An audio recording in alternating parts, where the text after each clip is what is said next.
মনে রাখবেন, প্রতিটা পাহাড়ের উপরে একটি পথ রয়েছে, যদিও এটি উপত্যকা থেকে দেখা যায় না। আপনার পক্ষে যা সঠিক মনে হবে তা আপনাকে করতে হবে, কারণ আপনার জুতো পরে অন্য কেউ হাঁটবে না।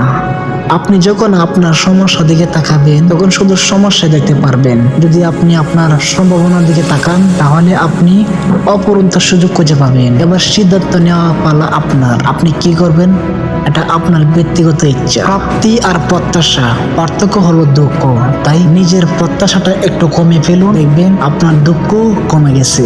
জেনে রাখুন, পৃথিবীর সবচেয়ে বড় বড় অপরাধগুলো সংঘটিত হয় কলম দিয়ে, অথচ মানুষ গালি দিয়ে অস্ত্রকে যোগ্য পুত্র বানায়, ভালো পুত্র না। সকল ভালোই পুত্রই অযোগ্য পুত্র।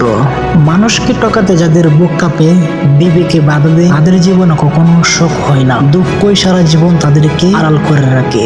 খারাপ কেউ জন্মগতভাবে হয় না, খারাপ তো বানায় আশেপাশের পরিস্থিতি। কেউ দুঃখ দিলে তাকে দুঃখ দিও না, শুধু মুস্কি হেসে জানিয়ে দাও তুমি অনেক বেশি সহনশীল। অর্থ উপার্জনের জন্য শিক্ষিত হওয়ার প্রয়োজন হয় না, শিক্ষিত হতে হয় নিজের ব্যক্তিগত গঠনের জন্য। সুযোগ যদি তোমার দরজায় করে না নাড়ে, তবে নতুন একটি দরজা বানাও। আপনি যখন উপর দিকে তাকাবেন তখন চারদিক থেকে আপনার কাছে মানুষগুলো দূরে সরে যাবে, আবার যখন আপনি শীর্ষে পৌঁছে যাবেন তখন চারদিক থেকে সবাই আপনার বন্ধু হতে থাকবে। আর এটাই হচ্ছে বাস্তব সমাজের দৃশ্য এবং বাস্তব কথা।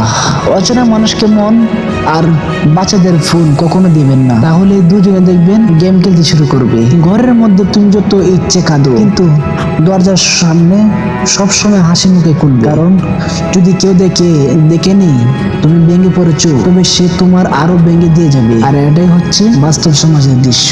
জীবনে যত বড় মানের মানুষ হবে ততটাই বুঝতে পারবে কোনো কিছু নিয়ে তর্ক করাটা চেতে নীরব থাকাটাই ভালো ছিল।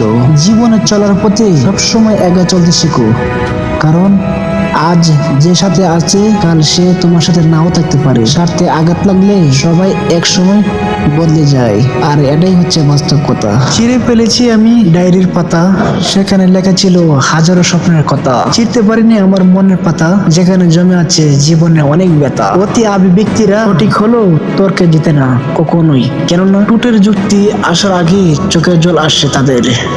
পিতা আর সূর্যের গরজ করতে শেখো, কারণ এদের দুজনেই ডুবে যাওয়ার সাথে সাথে অন্ধকার চেয়ে জীবন আসে।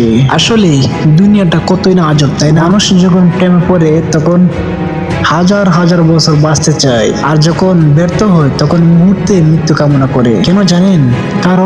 কারণ হচ্ছে ভালোবেসে মরতে পারে কিন্তু বলতে পারে না, আর এটাই হচ্ছে প্রকৃত ভালোবাসা। তো হ্যালো ভিউয়ার্স, চন্দ্রবলি এ পর্যন্ত ছিল। যদি ভালো লেগে থাকে তাহলে অবশ্যই লাইক, কমেন্ট, শেয়ার করে আমার পাশে থাকবেন। তো সবাই ভালো থাকবেন। আসসালামু আলাইকুম।